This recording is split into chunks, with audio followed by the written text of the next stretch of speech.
বলছি ফোন করে দিয়ে আসি। হ্যাঁ যা ভাই, আমার পার্বতী অকালে চলে গিয়ে আমার একমাত্র শিশু পুত্র ভাস্করকে তার মুখাগ্নি করার সে সুযোগটুকু দিল না। তাই সেই দায়িত্বটুকু তুই পালন কর যুধিষ্ঠির। এই কথা কেন বলছো দাদা? রাস্তা থেকে তুলিয়ে এনে কাকা বাবু আমায় সন্তান সে মানুষ করেছিল যুধিষ্ঠির। হ্যাঁ দাদা, হ্যাঁ। আর তাই ছোট থেকে যেটা আসছি, শুধু শুধু কাকা বাবু নয়, তুমিও আমার অন্নদাতা পিতা। সেই জন্যই তো আমি আমার বিজনেসের পাওনা বেতনি আমি তোর হাতে তুলে দিয়েছি। আমার কাছে তোর একমাত্র পরিচয়, তুই আমার ছোট ভাই। যা ভাই, তোর দায়িত্ব তো। এক্ষুনি যাচ্ছি দাদা।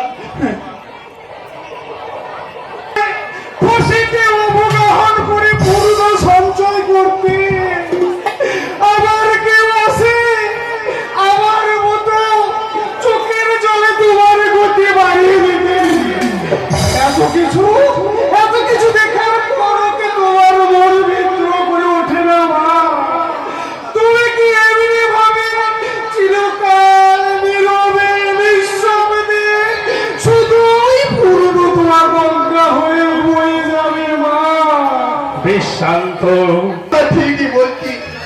ভেবে দেখো দাদা, আমরা দুজন ব্যবসার কাজে ব্যস্ত থাকবো, তাহলে ওর কে দেখাশোনা করবে দাদা? তাই বলছি। না না যুধিষ্ঠির, তা হয় না। পার্বতীর আত্মত্যাগের কথা বলে আমি স্বার্থপরের মতো বিয়ে করে আমার এই ভাস্করের ভবিষ্যৎ আমি কোনো স্বাভিমানের হাতে তুলে দিতে পারবো না যুধিষ্ঠির। কিন্তু দাদা, না, কোনো কিন্তু নয় যুধিষ্ঠির।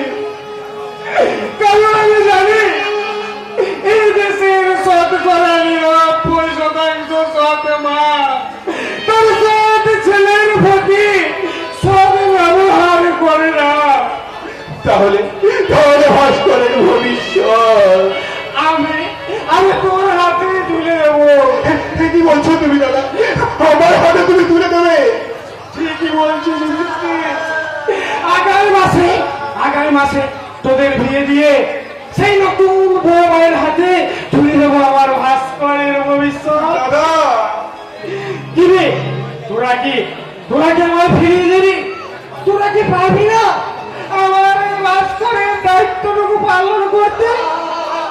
কিন্তু দাদা, আমি পথ থেকে কুড়িয়ে আনা এক অসহায় স্বাবলম্বহীন মানুষ। তোমার মতো গল্প করুন ছাড়ে আছি ঠিকই, তাই বলে এত বড় গুরু দায়িত্ব পালন করার জন্যই তো তোকে আমি সর্বশক্তিমান করে তুলব। আমার বিজনেসের সব পাড়া পাটায় আজই তোর নামে লিখে দেবো। কিন্তু দাদা, এত বড় গুরু দায়িত্বের কাছে তোমার যে অর্ধেক সম্পত্তি সামান্য নষ্ট। তাহলে বল কি চাস তুই? তোমার সমস্ত সম্পত্তি আমার চাই।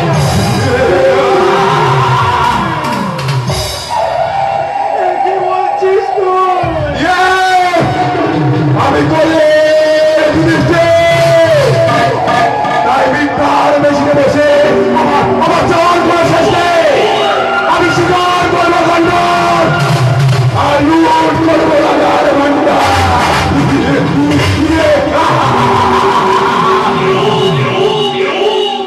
কি বলছিস তুই কি ভুলে গেছিস? আমার অন্নদাতা, আমার সর্বহারা জীবনের ভগবান। তাই যদি মনে করিস তাহলে তো আমি নয়, তাকিয়ে দেখে বর্তমান এই সমাজে শিখ এবং মানুষের ঋণ স্বীকার করে না। তাদের হাত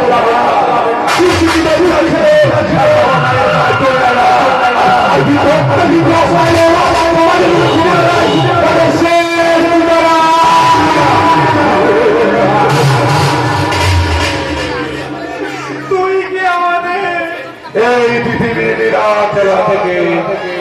আমি তোমাদের চিরতরে সাধন করে দেব।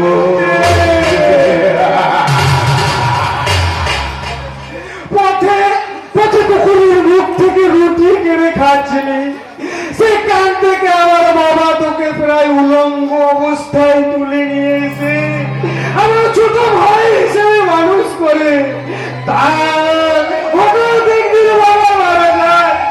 তারপর থেকে তোকে কোনোদিন বুঝতে দিইনি যে তুই আমার আপন ভাই নয়।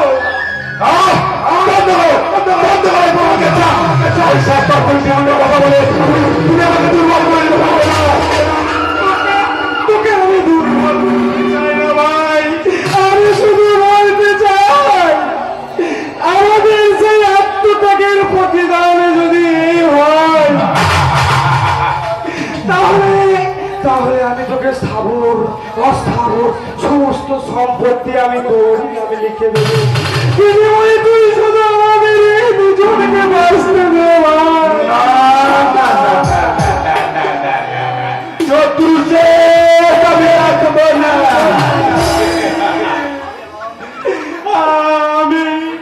আমি তোকে কথা দিচ্ছি, আমরা এখান থেকে দূরে হয়ে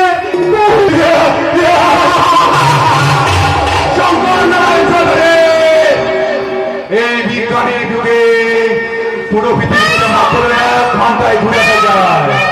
সুতরাং দূর বলে পৃথিবীতে কিছু নেই। আছে ওই বড় লোক। তাই তোমাকে আমি আজ ওই বড় লোকে পাঠিয়ে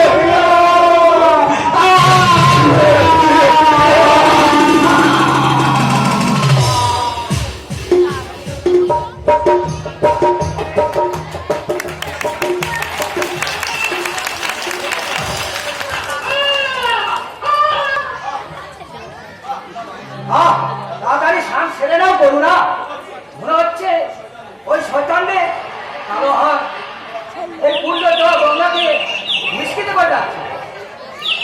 এই দেখো দেখো, মনে হচ্ছে ওই দূরে যেন দুটো মানুষ সত্যি যেন খুন হচ্ছে। চুপ, ও দিয়ে তাকিও না, এমন ভাবে সাত করো যেন তুমি কিছুই দেখোনি বা কিছুই শোনোনি। তাই বলে এই প্রকাশ্যে দিনের বেলাতে একটা মানুষ আমি হব একমাত্র মালিক এই যুধিষ্ঠির।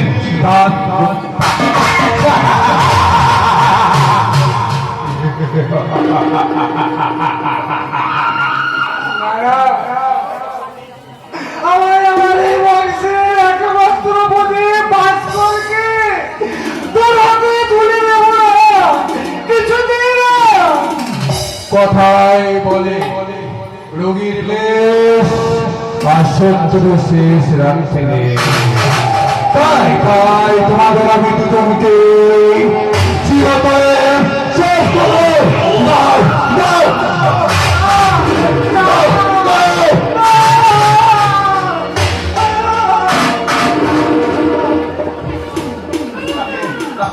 তাকিয়ে দেখো শঙ্কর নারায়ণ চৌধুরী, তোমার একমাত্র বংশের প্রদীপ আমি ওই গঙ্গার জলে ফাঁসে দিয়ে নিজ প্রদীপ করে দিলাম।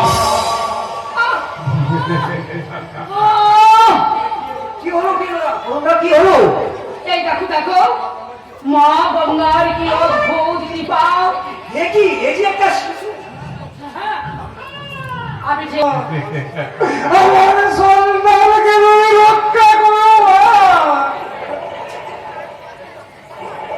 স্বর্গগাছি গঙ্গা তোমার বংশের প্রদীপকে নিভিয়ে দিয়েছে। এবার এখানে হাহাকার করতে করতে তোমার গঙ্গার পাত্রে নৌকাটা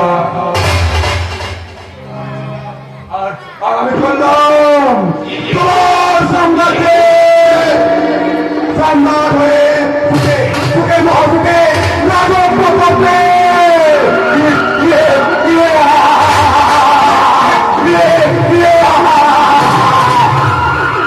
রাজা